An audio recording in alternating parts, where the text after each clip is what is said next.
Thank you so much for staying tuned. Welcome to another edition of International Forum. I am Wilson Marshall. Today, we are moving straight down to Asia. Which country in Asia do you think we are diving towards? Yes, if your guess is as good as mine, Sri Lanka, where the citizens came out in mass saying, Mr. President Rajapaksa, you have to resign. Why? We can't purchase fuel, no medicine in the hospital, no light, no power. You just name it. You just need to go right now. The president was accused of mass mismanagement. They didn't say he stole, they didn't say he was corrupt, just mismanagement of the economy. That was the reason why they came out in mass to say, Mr. President, enough is enough, you have to go. Now, from the latest reports we are getting right now is that his own members of parliament, they've decamped, so to speak. So the man is standing alone with his brother. They don't want to, shift ground. Rather, I was saying that opposition should come join his cause. They'll give them portfolios so they can move Sri Lanka to a greater height. What do you think all this will snowball into? With me here in the studio, I have a vibrant youth, a political analyst, an entrepreneur. Join to welcome INT'L Igibo. Welcome to International Forum. I appreciate your coming. Good afternoon. Good afternoon, dear. So very close to him, he is a lecturer and of course a clergyman. Join me to welcome Honorable Frank Amego. Welcome to International Forum. I appreciate your coming. All right. The next person is a legal practitioner, a human rights activist, political affairs commentator. Join me to welcome Barrister Emmanuel Obakpolo. Welcome to International Forum. Good afternoon, viewers. Good afternoon, Wilson. I was for you, Barrister Emmanuel Obakpolo. Yeah. Sri Lanka, for quite a while, have not been in the news. There's been peace. All of a sudden, the citizens came out en masse, angry at the way the economy of Sri Lanka is being handled. And they're saying that Mr. President Rajapaksa should resign. What can you make out of this? I agree absolutely with the people of Sri Lanka just now. Looking at the history of Sri Lanka holistically, and in general, you also consider Asia as a continent. Just now, Asia is one of the fastest continents in the world, just now. And that's why we have countries like Japan, China, and others, and they are referred today as Asian tigers. Because of the rate at which they grow, they develop.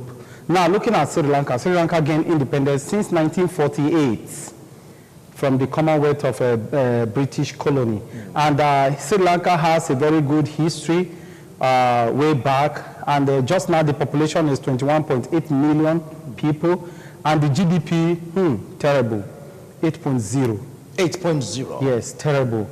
So just now the people are feeling so much pain, particularly in the capital, Colombo. Yeah. You begin to see so many things. Today the people don't have food, no fuel, no essentials, and they have economic crisis. The president just now and the members of his cabinet, particularly his cousin, his nephew, so to speak, are giving the excuse that it was COVID-19 that affected Sri Lanka. We'll come to that. So many persons. We'll come to that. COVID-19 affecting the economy. Honorable Frank Amego, this would have been known to be this quiet type. We've not heard anything terrible emanating from that country, Sri Lanka. They just take life the way they see it. But what do you think really triggered them to come out in mass in the streets to say, Mr. President, enough is enough? Yes, what made them to come out in mass, even up to yesterday? I like it so much so that Nigerians should have come out en masse like that. Okay, please. You can't be looking at your neighbor's activities and you ignore your own. No, sure. Yeah. But we're talking to situate it. Of course. Comparatively in this case. Nigeria is an integral part of the Commonwealth of nations. Yes. So, as I was saying before, we see interjected. Interjected for a good reason. The point is, they came out that this thing must not be. The president right now is the 8th president, and the way things nosedived became worrisome to the citizens of Sri Lanka. Your elder brother is a prime minister. two of your brothers, one of them is a finance minister, the other one is irrigation minister. No wonder things went this way. Finance dwindled. Your brother is the finance minister. Food shortage, your brother is irrigation minister. So though they've resigned, both of them, but the prime minister is remaining there. Nobody can survive in the face of shortage of food. It's one of the ways you fight a war. You cut off their supplies. The next thing you hands off. Shortage of food, shortage of fuel, even to import. They want no money to import. Then medicines. You are not eating good food. There's every tendency that you can go into kwashiorkor or marasmus and all that. And in the face of that, there is no adequate health facilities to attend to the dwindling economy. So the economy actually started dwindling from 2010. Yeah. This present man came in 2019. And since then, you know, in 2019, the debt they were owing was 88% of the GDP. 2019. Right now is 101%. So the people should come out. So they are coming out, makes a lot of sense towards rescuing the situation. There was this personalization of presidency and not minding the sensibilities of the Sri Lankans. Because you cannot go like that. I've not seen that kind of leadership. Whereby you bring all your family members into it. It's not a monarchical type of administration. They vote and they are voting for. There are a lot of political parties in that domain. So while people came out, I strongly support it. As Master said, there are about 21 million in population. Yes. But what I saw yesterday on screen was about, it is thousands of them came out. And that's significant. If thousands will come out of ordinary 21 million, if you have said thousands came out in Nigeria to protest, it won't make so much of a noise because we are over 200 million. Thank you so much, Honorable. I will come back to you. Let's focus on Sri Lanka right now. Let's leave Nigeria out of it. I know sometimes we do some comparison, but not ready to come out and do this and do that. Not for now. Not for now. He talked about COVID-19, that the COVID factor was what really brought Sri Lanka down to her knees. Is there any sense in what Raja Paksa is saying, the president of Sri Lanka? Well, certainly, I'm sure that there are aspects of the COVID that has kind of doubled the hardship in the country. Just a quick reflection on the Nigerian state. I don't think Nigerians compared to Sri Lanka in any way. At least we don't have 101 GDP indebtedness to investors or people who are giving loans to the country. For what I know, having worked with people, I had a business partner back in Singapore who was his father was from Sri Lanka, his mom was a Singaporean. I understand many years ago, I think it's at 2015, Sri Lanka had a deal with CNI 22, a very massive company in China, where they built a nuclear power plant for $18 billion, 2 nuclear power plants. So I don't understand why the issue of power supply has become a problem that became persistent. Though, like they said, it's due to bad leadership, because the Sri Lanka formation, especially with the military formation that oversee the democratic processes, has been kind of having that family traits in the system as well. So that is why when they are governing, they behave as if no reprisals will come up. I think the Sri Lanka people, for them to be this quiet this long, can obviously tell you that they're ordinarily quiet people. But at the same time, if you ask me why people feel that they are coming up now to protest, I mean, look at the tigers around you. Like they said, in China, most of these Asia-Pacific countries, they are progressing.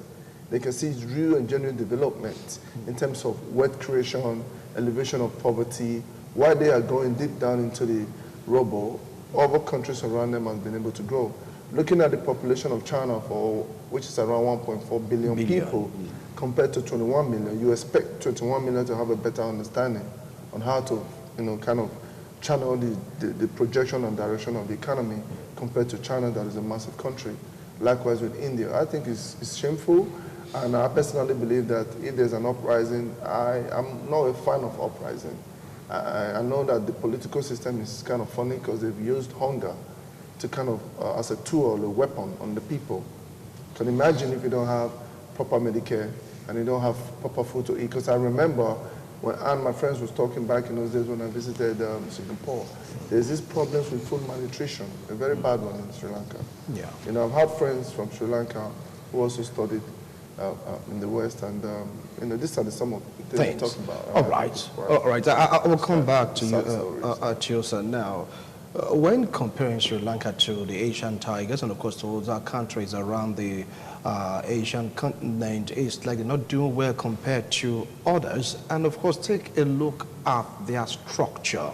Talk about the hierarchy in governance. Do you think that that contributed to what is happening right now? Yes, just like the Honorable said, Sri Lanka is not a monarchical democratic nation. Yet you have a situation where the president, as it is, members of his family are now about 60% of his cabinet. That will not go well. It shows that there is no room for professionalism. It shows that there is no room for expertise. It shows that there is no room for meaningful and contributive ideas that will help in developing the nation. And that's why Sri Lanka, once upon a time, was a great nation. It used to be known as Ceylon. But now it's metamorphosed into a country today called Sri Lanka from 1948. And now you see that Sri Lanka is one of the countries in Asia where the global community anticipates to grow speed in the same form and manner. Japan, others like Japan, Korea, China, and there are great nations today that we know who are also referred to as Asian tigers. So looking at that and looking at the brotherhood of the Asian continent and the people that surround Sri Lanka as it is, it calls for worry. In a situation where tinier countries are countries who have been considered not to be strong enough, like Sri Lanka, are now developing rapidly with the speed of a lightning. And here we are, Sri Lanka is still downtrodden, going down the deep, economically and otherwise. So it calls for worry. And that's why the people are looking at it now that, look, if we don't come out and see that something is done, and as it is, the man has declared an emergency in Sri Lanka, the question now is, the emergency is for what? Is it to tackle the economic crisis, or for what? Or to shut the mouth of opposition, as we do have over here in Nigeria? Seriously? All right, fine. Let me come to you. I never said should mention Nigeria, but let's focus more on Sri Lanka just for today. I know this is quite emotional because we try to compare and contrast to bring out some other things that's happening in the country. We may just all get emotional, we may just disregard rules and regulations governing the airways. That's why I'm so careful about this particular discussion. You know why we follow the rules of engagement on the airwaves. He talked, he agreed to the fact that the structure, so to speak, of governance is what really plunged Sri Lanka into the situation they are in today. Now, the president, Rajapaksa, declared a curfew. And his citizens are not listening to what the man is saying. Do you think that this man can do anything constructive in the presence of anarchy? He knows he can't. A sense of pride deeply rooted in him. If you were governing properly, you wouldn't expect that large crowd to, irrespective of the political divide, to come out en masse to create, to demonstrate. It was noisy, though peaceful, and that should have made the president to have a rethink. To say there is a state of emergency or there is a curfew, people ignored it. Full shot is not enough emergency. Prayer and Medicare. So I think, as a person, that the president should resign. He should resign? He should resign. To throw the part of honor. With the indices on ground, there is no ray of hope ahead, even with the telescope, you can't see any hope. Because you have been there since 2019. And look at how you have plunged the country into this deep economic crisis. And there's nothing on ground to show to you or to any person that cares to know that how will you bring back, revamp the economy. There's nothing on ground like that. So for members of parliament to be resigning, for another person to be resigning, that tells you that the problem you are faced with is more than you can even imagine as a president. I'll share this in a few seconds. A man came to a hall to give a lecture, very boring lecture. The next thing, let's say 100 people were in the hall. When he looked up, 50 people had gone out of the hall. So now asked the people, is it interesting? They said it's interesting. He continued. The next time he raised up his head, there were 5 persons in the hall. Hope you are learning from it. He said they are learning from it. And finally, the next time he raised up his head, he saw one malam. So they come out one locked door. People left you. People are leaving you. That's enough sign to show that you're not doing well. Or recalculate what you had in mind. Maybe you had a good plan and not properly channeled. You rearrange everything, come for a round table. Do you know that you call some opposition parties that let's have a unity government? We'll come to that. They said it was nonsensical. Can you say that to the president? President, we'll come to that. Now, he said Mr. President should resign. That's what the citizens are saying. He's also correctly said that member of parliament, in the cabinet, they choose to leave, except for his brother. All right, he even stretched the olive branch to members of the opposition to please come. They're going to give you portfolio, to give you offices. Just come. Let's take Sri Lanka to the next level. Now, what can you really make out of all of this? But the man is still holding on strong, saying no to resignation. He wants to make it right. Well, like I said to you before, from what I know with respect to Sri Lanka formation, the military background do have a lot of the families of the presidency from time. It's been like a kind of a democratic system that is not really democratic. As you and I know, Sri Lanka is very strong and big with fabric production. That is what they were good at. China outsourced a lot of their jobs to Sri Lanka and even paid even cheaper amount of money. Most of the companies there back in this day, these are foundation and basis you can work on, because if it has benefited China, it should actually benefit Sri Lanka. My only concern is that when you talk about the fact that they have 60% of their families in government and they've come to such a pass, whereby the borrowings and the mismanagement of the funds and resources and no economic direction has gotten them to this point, what do you say of a country like in the Arabian Peninsula, like the United Arab Emirates, where they have royal family governing the country, and they've been able to work something out? It's one of the greatest countries in the world. So that kind of makes me feel that maybe they don't have what it takes to actually govern, apart from the fact that most countries you look at, with Sri Lanka, for instance, and other countries that is heavily corrupt, there's this something that gives way and something to gain something. You'll be surprised that the family of the Sri Lankan presidency are very wealthy. So all these resources they refuse to spend to develop their people, bring about infrastructure, bring about healthcare programs, bring about job creation and poverty alleviation is practically running into people's pockets. So for me personally, like my brother just said when he mentioned the issues of opposition in Nigeria, I do personally believe that opposition in Nigeria is very vibrant. People speak up here, maybe to an extent, to a very large extent. We have a government today where you have governors in another party who are opposition. When they're disenfranchised or not agreeing with the center, they do speak up. So nobody is being asked not to say anything with the aspect of Nigeria. But I think with going back to Sri Lanka, what I think he's doing and declaring a state of emergency and curfew, he probably believes now he can deploy the next option, which means using the military support that he's gotten over time, because this is decades and decades of the same kind of family and circles, consolidating on whatever they've been doing that has led them to this point. I think if they were really smart as a government, they could have allowed the economy to run with economic experts, because a lot of Sri Lankans has been to many other countries in the world. They know exactly what to do. But because of the fear of not empowering people, and perhaps knowing what is going on within, because when the system is so bad, there's always this aspect of blocking or not allowing new people to come in. Because the minute people goes in, out of every 100, there may be 2 or 3 or 5 of them who is investigating what they're doing, which could possibly lead to uprising. But as much as they've covered that up, having 60% of their members in the government the uprising still came up.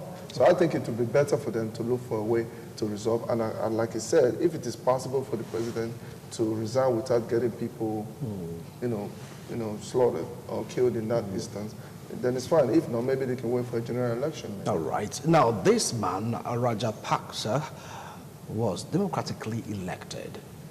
There was an election, and he won with a high margin. It was a landslide victory. And here we are. The man is without a cabinet. As a legal practitioner, what do you feel should be the essence of his own government? Is it null and void now because can a president operate without a cabinet? Just now, that is why we are saying that I align with the Honorable that the man should toe the path of honor. And to my mind, just like he said, the part of honor just now is resignation. But to him, that's not the part of honor. Yes, yes. So the man is not a part of honor. He wants to remain there. Yeah, I still see that as greed. And I see it as somebody who has this quest and thirst for power. Now, the man started, he had a cabinet. Now, members of his cabinet have resigned and left him. What does that show? What vote does he now need? What does the law spells out over there in Sri Lanka? It shows that himself is violating constitutional provision.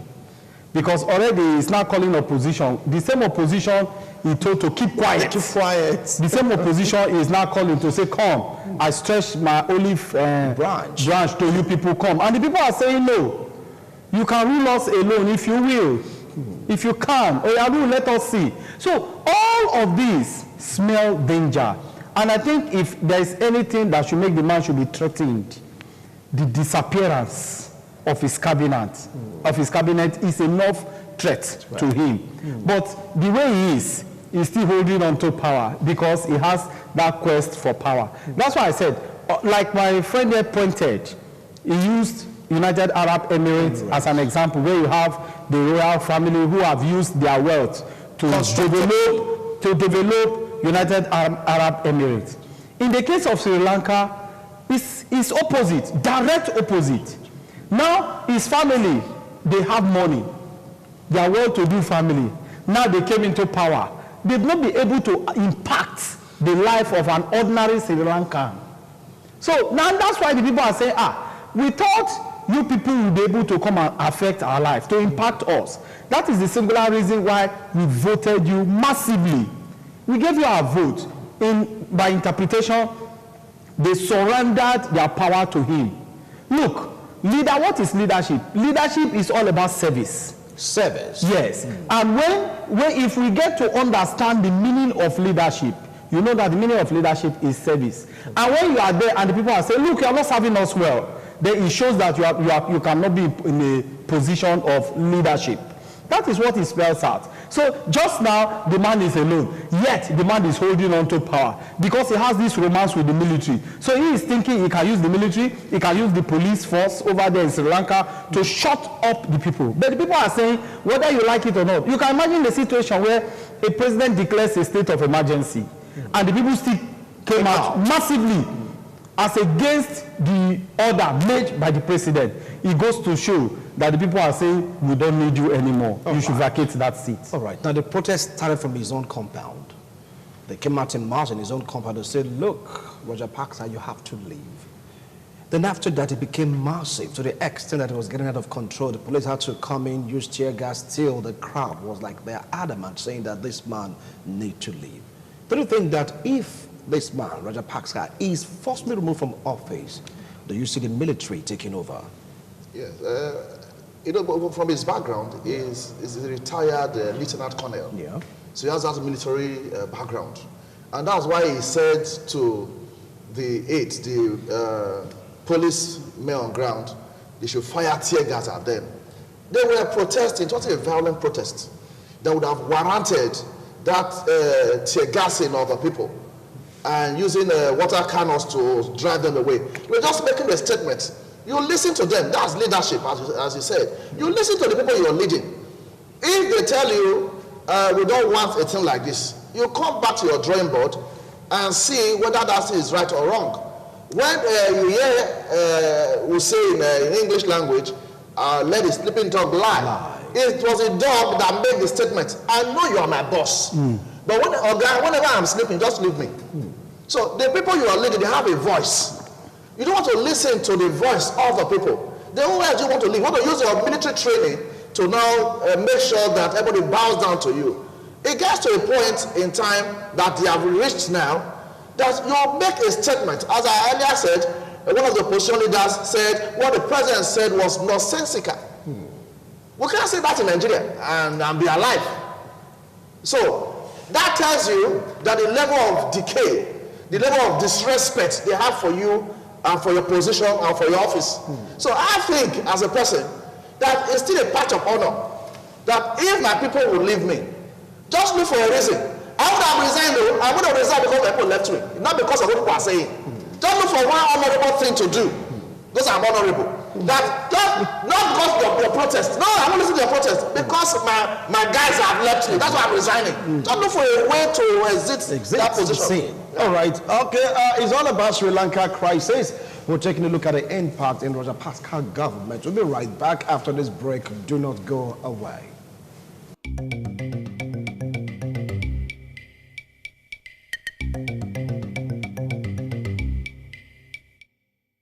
Thank you so much for staying tuned. If you just joined us, this is International Forum. We're taking a look at what is going on right now in Sri Lanka, where the members of parliament, yes, and of course the president's cabinet, they've absconded.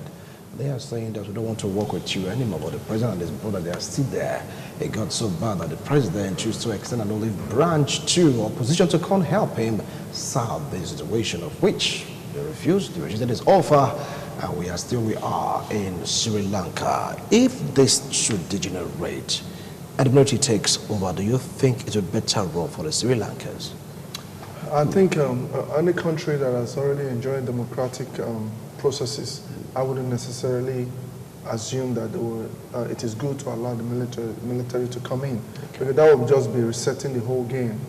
And the military thinking is always different from the democratic thinking. I mean, look at the instances of overthrows in Africa, how it has affected and impacted on the idea of democracy. I think it's quite embarrassing when you see a situation whereby democratic elected government will behave so funny that sometimes even people with military backgrounds kind of makes a bit more sense, like in Rwanda. The Rwanda president was a military guy. He came into power as a civilian. He has transformed that country into a first-class country. I think the issue of the fact that the members of the parliament who is working with the president in the same party are talking about leaving. Instead of leaving, why not work with the opposition and impeach him to a democratic process? I'm thinking, I don't know if you look at what I'm looking at it from. Why walk away from a government that you're already part of, whereby people have voted for you to represent them? It is okay for a president of Sri Lanka or a president of a country to fail. It is not new. These things has happened before.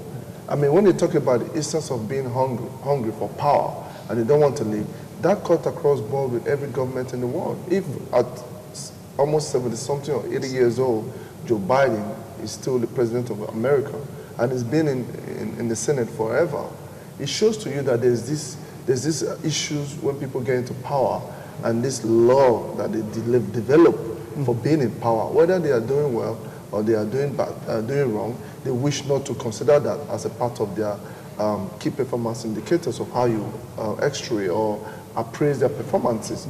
To me, it is sad for human beings and mankind for us to have been created by the Most High. And then within us, we develop things that perhaps God never created us with. Because they say by the abundance of the heart, the man speaketh. All these things that is happening in Sri Lanka is not different from what is happening to you and I, but probably in a smaller platform. So to me, I believe that for the members of the Senate or the Houses of Reps or the people who are the parliamentarians to walk away, instead of looking at working and lobby your colleagues and pass a vote of no confidence if it's true impeachment, for them to walk away. I doubt if they are any better than the president himself, because it shows that they don't know what they're doing. Okay. You see what I'm saying? Now, instead for them to walk away from his own analysis that it was a huge blunder, it should have used democratically elected, or put it in a democratic method, so to speak, to show the man the exit door. rather than you walking away and you're just giving him the power. It's like ultimate power given to this one man. Forgetting about the process, the man entered the president's office. What do you feel about It that? depends on the law of Sri Lanka. Just now, I don't have their constitution, so I cannot tell what the constitution encapsulates. So for that singular reason, I want to tread softly. Looking at the situation in Sri Lanka, first and foremost, I am elated for the admittance of the young articulated man, because at a point he was seen honorable as myself talking about shutting down the opposition as maybe we are trying to look at denting the image of the ruling party just now. No, that is not our aim. The reason is that I am happier that he has come to admit that what is happening in Sri Lanka is more or less what we are going through, though he now qualified his own. But the qualification is absolutely wrong. So let us not go there just now. But looking at the situation in Sri Lanka just now, is shameful, is inhuman, is unthinkable to the extent that when members of your cabinet as a president are resigning by the second, you do not wait until there is a democratically process to remove you from office. I don't think that is reasonable. My suggestion would have been, he knows what the Constitution says, he should have acted in line with the Constitution. For goodness sake, if the man says, I am resigning, I don't think the Constitution will say, do not resign. For the people to be calling for his resignation, they know what the law of the land says. What is the law that we are talking about? Law is the people. It is the people that have donated their power to him as the president. And now, if you now give him the power to use it, and he's not testing that power on them, instead of using that power to develop them, he's testing the power harshly on them. To my mind, that is wrong. And that is why I did say here that leadership is all about service. What is happening in Sri Lanka is that the people are saying, you are not serving us right. And as such, we do not want you. Let another man come in. Look at the agreement. Members of his cabinet are members of his party. Now, his members of his party are now agreeing with opposition. It shows that the man has violated so many things, that there is a fundamental problem which himself may not have answer to. So, and now, looking at it, the man himself is looking at himself and say, these people gave me their power, they donated their power to me. I have used the power. This power is so sweet, so interesting. And they are saying I should resign and leave this power. I am going to die in this power. That is the characteristics of an average black man. So I think the president of Sri Lanka is a black man in white skin. You've got to be kidding me. Rajapaksa is now a black man, adorned white skin. Anyway, your own comments, and of course your own opinion. Just imagine you waking up in the morning, you go get or refill your gas cylinder, no gas. You go to the filling station, no fuel to buy. You experience this long queue. I mean, they've been trying to bring in Nigeria into this, but to bring Nigeria, we'll go for alternatives. So why are they only complaining? Firewood. Alternative. Firewood. You have firewood. There are laws against those alternatives you are thinking of. You don't know when you don't felling of trees. Are you also aware that they want to ban the use or the making of charcoal? So the alternatives have been banned. So Nigeria is not so different from that place. But there's no record that it was banned in Sri Lanka. No, I mean, we are not there. Yeah. That's why I wanted to compare so that I have a balance. Do you know that their money is, they call it rupee? Rupee, yeah. Rupee is higher than naira. True. Yes. 1 rupee to 1.4 naira. Yes. So there might be a ray of hope if the president steps down. Those I feel that left the cabinet, there was no better thing to do than to resign. Just like we say in a local palace, if you see rabbit, they don't enter fire. when they pursue and come pass fire. So if they decide to resign, that would have been the best option for them at that point in time. Maybe. No, hold on. Maybe. No, hold on. Now, we're getting something mixed up here. Yeah. They resign. These are members of parliament. They resign from the president's party and they choose to be on their own. That's the resignation. That was the best option. They're for still them. doing their work as member of parliament, but not in the president's party. That's what I'm saying. For them to resign, Yeah. that would have been the best option. Because I am not there. Because for an educated person, you have to be educated to be a member of parliament. Yeah. For an educated person, without resolve, say, I will do now, let's resign. Or do we impeach him? Maybe that impeachment idea would have come up. And the next thing, yeah, knock on your door, ahead. So no, we did it. You're planning to. So a lot of things were played out. Yeah. For them to have that option, maybe. I'm sure maybe you want to react to that. Maybe that's the option, the only option left. They have. And maybe, I just think so. Over to you, Etu, sir. Certainly, I would react. And just to refer to my big brother, Prof, what he said just now about not knowing anything about their constitution. But at the same time, he also spoke on the issues of constitution going forward in addressing other issues. You see, we only know that there are usually two types of governments that is run in the world. Apart from the communists, you have the parliamentary system and the presidential system. I'm sure that if you have a prime minister, automatically they are running the parliamentary system. And these are borrowed from the United Kingdom. So ideally, the people can actually sit down, if outside resigning from the party, form a team or a quorum and impeach the president if you don't want him. The aspect of saying maybe they knock on the door and they do X, Y, Z, that is just us procrastinating. We are not there. We've never seen it. But with the military background, I don't think that can easily happen. Listen, let me tell you this. If with the military background that can happen, why did the military president, as a democratic ruler, pass an order to say there's curfew and nobody's listening? How come it is happening? You see, the truth of the matter is that we cannot mix it in any way or form. And if he says the Sri Lankan president is a black thing, I just use an example with Joe Biden. He's been a member of the Senate for many years. Today he's president at that age. He's even looking at doing a one tenure because his age is no longer conducive to that pressure in that office. So the human thing, whether you're Asian, whether you're white, whether you're of mixed color or black, we human beings tend to develop taste for power. It does not just end here. When I talked about the aspect of Nigeria and how we refer it to the fact that I cannot sit here and tell you that there's no aspect of maybe certain things may not work out the way it ought to be. Or maybe when you speak and you say things that you challenged just now, for example, why such a movement happened in Nigeria. We don't want that kind of movement here because of the fact that there are laws governing us. Certain things must always happen in any country, but the magnitude at which it happens becomes a problem. I'm sure by the time the borrowing and the GDP was, that is 101%, inflation rate to the borrowing. I believe when it was 10%, they were still trying to look at the possibility of positive trend. As much as you have negative energy, you also have positive energy. As poor as Sri Lanka today, more billionaires has been made because whatever has given away, it has gone into somebody's pocket. So for me, if you look at, for example, in Nigeria, the things to do with the rail revolution that Honorable Minister Rotimi Amechi has handled, if you look deep into that development and drive, in a very difficult environment, as much as people believe you cannot speak. I see our man from Kogi State, Senator Malaya, talking all the time.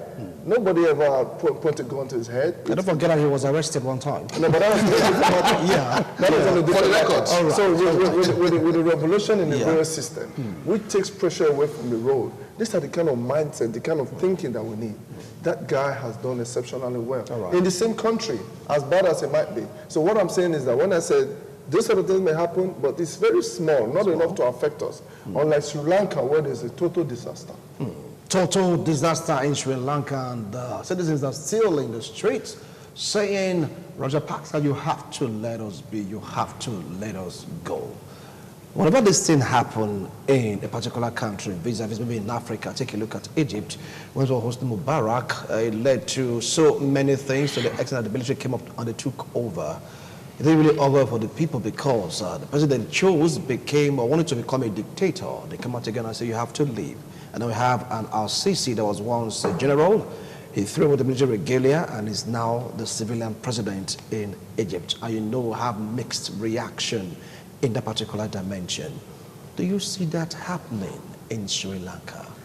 I see that martial law. I see that happening anywhere, anytime, particularly with the kind of practice or practices we have just now in the world. Yeah. One thing about the current type of or crop of leadership we have today in the world, save for some of those Western giants, is a system where they already have in place a replication of themselves. Yes, they've planted themselves everywhere. So by the time you are removing A or you are going against A, B is coming to do worse. That is the kind of setting we have just now in governance in the world. And that's why, save for some, like I did say, save for some Western giants, like I don't like always want to use the United States or Great Britain, Germany, France. I don't want, because those guys are civilized. They are extremely civilized. So there's no need to compare us with them. Or they remember. Yeah, no, they do. The human factor is there. What's that? The human factor is there. Just like he said, every human has a weakness. And that's why you hear people say every man has a price. But in Nigeria, we have more price. Let us forget about that for now. You look at Barrister, caution. I'm caution. Yeah. Even including me, I have a price. Yeah. My price may be negative, may be positive. But try me and see whether the price is good. So looking at Sri Lanka, I want to envisage a situation where removing the man just now may not be a solution. Because an economy that is destroyed. See, the economy of Sri Lanka just now is battered. It's battered. So you need fresh ideas. And the way leadership is today, they don't give room for the younger ones. The younger ones are not carried along. And these younger ones, they are more scientific, they are more technological. And governance today is more of science and technology. So some of these old folks we have, they are not scientific, they are not technological. So the brain, because the human brain, the way God created it, is flexible. And that's why you see with time, age affects the brain begins to go down. So maybe just now, the situation the man has plundered Sri Lanka into may need a special expertise touch to bring it out from where she is. I do hope Sri Lanka gets out of this. He said it's not the right thing to do, taking out this man. Don't forget the Egypt story. Don't forget also the Tunisian story. Don't forget the Arab Spring story. Most of them that went for this protest, the story is not different. Like what they said, maybe they've implanted, so many persons on the ground. You take out one, 7 will come up again to take his place. Worse than what they have now. It is the right way to go. I'm not in total agreement with Barrister at that point. Yes.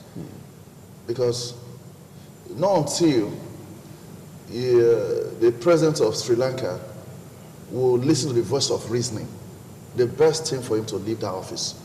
If as the economy is nosediving and he's asking the citizens for help, then he should remain. No, they don't want to listen to anybody. So if you say if you remove him, a worse person will come. Let that worse person come. But it's kind of meant to come here. The government, that's what you're saying. Can you learn some benefit? So if we say opposition, come join me, let's do this. They didn't mean it. They are not over there, they know you very well. Learn a bit of benefit this afternoon.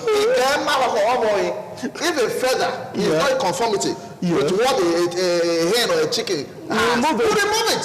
So if the president is someone that will listen to the people. Yes. This country not too bad. What do we do? Nigeria is being savaged to today, is existing today because various leaders, they listen. They listen at one point or the other, but they cannot listen to everybody. But you don't get a point whereby you don't listen to any human being again. The best is to remove that person. Because if, as it is now, 2022, Sri Lanka is like that, like this, what will happen next year? You're not listening to people. Listen to people. Get better ideas. As you also said, we want younger people to lead. Younger people in all spheres, in Nigeria, for instance. Let the young couple come in. They are more dynamic. I have an experience at home. I have some children. I will just say, no, it's not like that. They will give me a better idea. And as a father, I'll just look at it, okay, I will come back to you tomorrow. And I will go back and use it. And it work. Yeah, it work. Easily, it work. At what point do you say that the elders are wise? At what point? The point at which an elder is wise, he will not be the first person to speak. He will allow people to speak first. When you are finished speaking, we will harvest ideas. So what will happen now is this. How are you going to be clapping for him? Because he listens to everybody. Otherwise, the wisdom of an elder will be rubbish if he's the first to speak. You just say, no, it's your position everywhere. So let the president humble himself first. There's no altar of humility in him. Humble yourself and how do we move this place forward? The people you have rubbished, you are asking them to come back. Don't be scared. All right. Is it too late for this man, Rajapaksa, to remain president, or is game over for him? Well, I think he has, I will just start from what he said about some leaders still listen to Nigeria, and I'm sure that President Buhari is one of them. I want him to understand that. Going back to my book. You are breaking up with our women that argue with you this afternoon. Going back to what my brother said, I want to disagree with Prof. Amegon. Yeah. He understands exactly what is happening. You know, there's nothing you can change about it. We are living witness to this idea. When people operate in a certain pattern and they deploy a certain strategy, trust me, they know at every point what they are doing. It's just like somebody who is doing the wrong thing. Every little thing, they say that they attack you to defend themselves, or they pretend as if, you know, like they didn't see you, or perhaps for you to believe that they are doing something good. He knows very well that these people has what it takes to sustain whatever path they find themselves. What is happening in Sri Lanka, knowing fully well that the president took over in 2019, has been on for decades. He could just be a victim of circumstance. He could have been born to make the same path, and he's been working for so long. It's just like where you keep going and bullying people and having your way, or you keep doing one thing over and over again, and at the same time, you get to a point you believe that you are fully established now. Heaven will not fall. It's just like a man that rolls around with a pool dry bar.